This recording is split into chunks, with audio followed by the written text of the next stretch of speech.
This clip is brought to you by SaveWithConrad.com.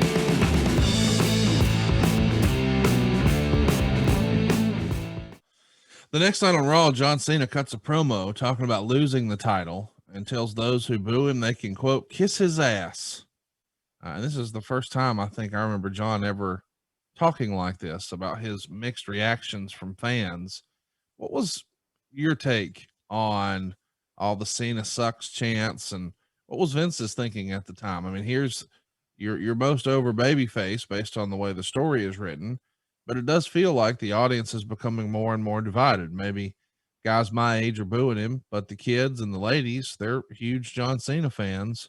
How did you reconcile that?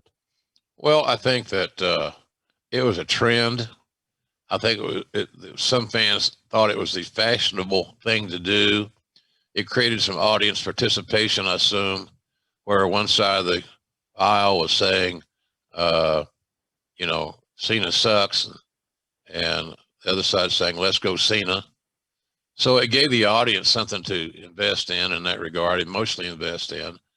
But for those that didn't like John, I never understood why they didn't like John. It could be, well, he was overexposed, whatever. I don't know. Maybe there's somebody else that was their choice on the roster that they, would rather have had in that top spot. It was always kind of confounding to me that people would have that mindset. So bottom line, I didn't like it. I thought it was disruptive. But again, the fans, they buy their tickets, they pay their money, they drive from home, they take a seat, here they are. They got to be able to have freedom of expression and enjoy themselves. And if that's a part of them enjoying the experience, then so be it. Let's talk about how Vince viewed this. Did Vince, as far as you recall, back when these chants first started, was it ever even discussed? Hey, maybe we've done too much with him as a babyface. Maybe we need to turn him heel. I know later, as time goes on, he felt like, well, we probably can't do that with all the Make-A-Wish stuff and all that stuff. But here, all these years ago, 15 years ago, do you think it was ever even seriously discussed, Cena as a heel? I never was involved in any serious discussion with Vince about it. We sometimes chuckle about it because there was like a remnant holdover of the Attitude Era. Yeah.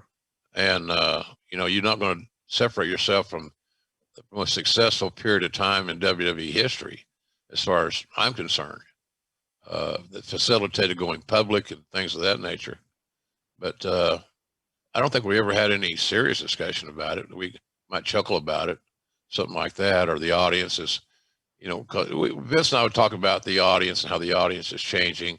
And it was changing before our very eyes until what we see today. So, and people are very outspoken. And the only thing that's been tempered is for them today is the fact that, until WrestleMania, they hadn't been in front of an audience in a year.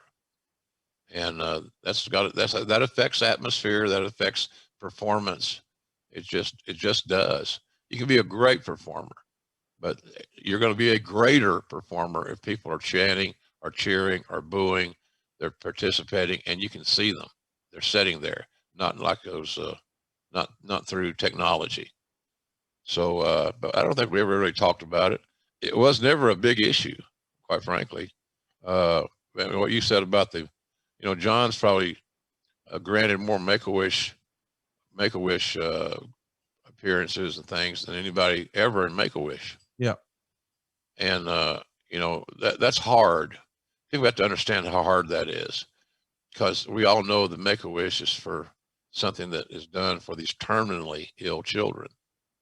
And meaning, they know the hand they're dealt.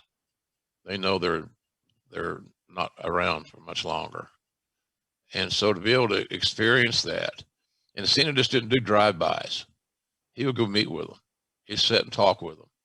And I know that would be something he had to process and still go back out and work, because it wasn't easy to go through that dialogue or those conversations with those children. They were happy. They got to see John Cena. They were loving life for whatever life they had left. They were loving that, and John helped facilitate that. But you can't let the details get in the way of a good story or a good boo. So that's kind of how I looked at that situation. But Cena was special even then on his Make-A-Wish. He believed in it. He believed in it. And a lot of the guys that we would go to do Make-A-Wishes didn't have John's commitment. Some of them would tell me, it's just too hard for me. Yeah. I have children. I think of what it would be like if they were my kids. The Cena didn't have any kids, Conrad. So he had a little buffer there, but it affected him. And I've seen it affect him.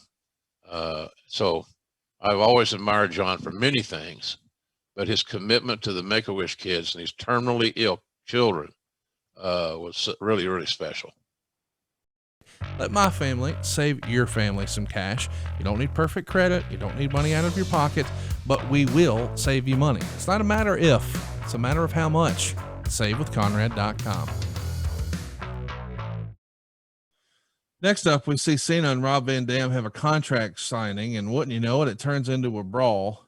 Sabu botches an Arabian facebuster off the top rope onto Cena through a table.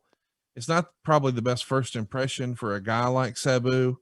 Do you know if Cena, who had really primarily been working a WWE style his entire career, did he have reservations about working with an outside of the box performer like Sabu? Nope, he looked forward to it. It was a challenge. It was a different dance partner, different music, and he's going to prove that he can dance to any music you want to play. So he had no issues with it, I recall. He never expressed it to me. And we talked a lot. Every time we were together, we had a chat about something, generally football or something like that, but it wasn't always about finishes and things of that nature. But yeah, he looked forward to it, Conrad. New challenge, new team, new game. Let's go. Hey, it's Conrad Thompson. Thanks for checking out the podcast here on YouTube. Be sure to hit the subscribe button and the notifications bell so you get a notice anytime we upload some new content. And go save yourself some money right now. If you're in a 30-year loan or you have credit card debt, it's not a matter of if I can save you money. It's a matter of how much. Find out right now for free at SaveWithConrad.com.